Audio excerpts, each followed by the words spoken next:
Today we have a squeaky dryer, and usually when we have a squeaky dryer, we have the felt on the drum of the dryer. That's probably come loose, or the belt is worn. So what I went ahead and I got a kit off of Amazon for my Samsung dryer. If you are looking at a Samsung dryer, I highly suggest don't get one. Same with the washer, had nothing but problems with it. Always been messing with them. I'm pretty sure that the felt on the drum is gone because I'm getting pieces of felt in my laundry. So we're gonna take a look at it. This is my first time doing it. That's why I wanna do it, is because I wanna try it out, because see if you can do it at home or see if we have to have a repair guy. First thing, we're gonna slide out the dryer just a little bit so we can get behind it and unplug it. Now, if you have a gas dryer, you're gonna have to turn the gas off and unhook the gas. Then we're gonna unhook the vent pipe that is connected to the bottom and slide the unit out. Now, what I do is, after I get done sliding it out, you're gonna have all this dust behind there, all the lint, clean it off. Also, grab one of these magnetic trays to keep the screws in. They are a lifesaver. On the back, there are 2 screws holding this top lid on. I recommend using a driver instead of a regular screwdriver. It's going to make this job go a lot faster. Now just slide the lid towards the back of the unit and the lid should pop off. Next, we have to take off the front panel. To do so, there are 2 screws, one on each side, and we'll use our driver to take this off. Now, this front panel is kind of hard to pull off, so you're going to pull the top just a little bit just to get it started, and then you're going to push the bottom middle of the panel up, and it should release and pop off. Let me know in the comments below if you've had trouble with getting this front panel off. Unclip the wiring harness for the control panel. Next, we're going to take the door off. There's a top and bottom screw on this door. You don't have to worry about the door falling off when you take off the bottom screw. There is a little hook that the door sits on, and you just lift up a little bit and pull the door out, and it should release. Next, take off the front panel of the dryer. On the top, there are 4 screws that you have to take off.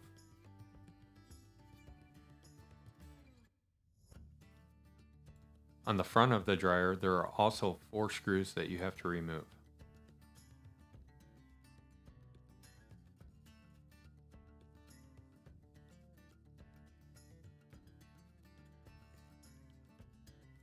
Lift up on the front panel and the front panel should pop off. Now, there is a wiring harness that you have to disconnect to fully pull the panel off, so don't just yank on it because you don't want to yank the wires off the wiring harness.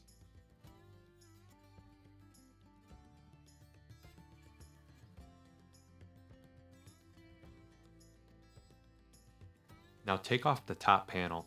I had 5 screws holding this top panel on.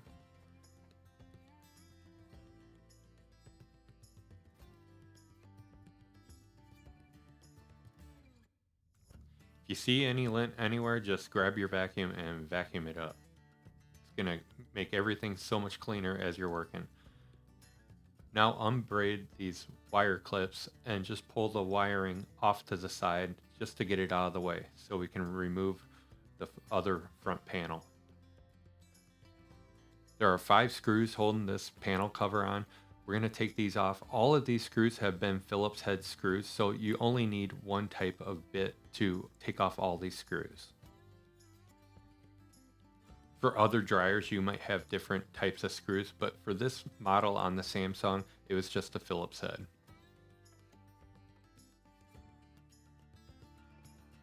Now we're going to take off this front panel for the dryer exhaust. It may seem like we are disassembling this whole dryer, and that's pretty much what you have to do to get this drum out of the dryer. We're going to clean up all this lint real quick, and then there is a wire harness that we have to unhook before we can actually take off the front panel. Just unhook that wire harness, and then we can lift up on the panel and get that out of the way.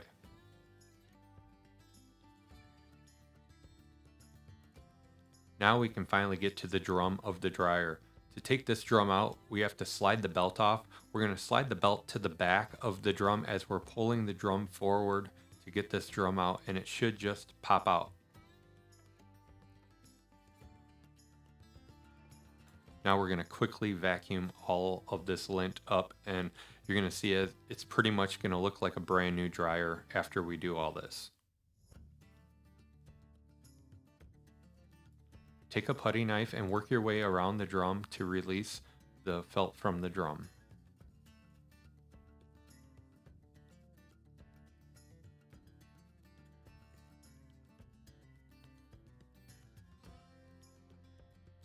Now that we finally got the felt off, there is some glue residue on the drum that we have to scrape off. So take your putty knife and work your way around and just try to get as much of that adhesive that you can off of it and wipe it all down.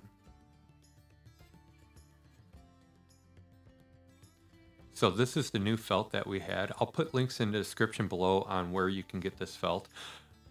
So we're gonna open this up just a little bit and kind of work our way around the drum and we're gonna get this on to the drum. If you're not sure on how to do this, kind of look at the other side of the drum where the other felt is and just basically replicate that.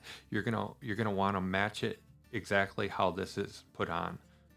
So that's what I'm doing right now, is I'm just basically seeing how this felt is gonna be put on and match it up with the other side just to make sure that it's on right. Because like I said before, this is my first time doing this. So I'm just kind of winging it and making sure that it's done right. So I'm going to work my way around and just get the felt on the drum. That's my first thing that I want to do. Is I don't even want to put the epoxy on it yet. I just want to get it on the drum and then go from there just to make sure it fits right.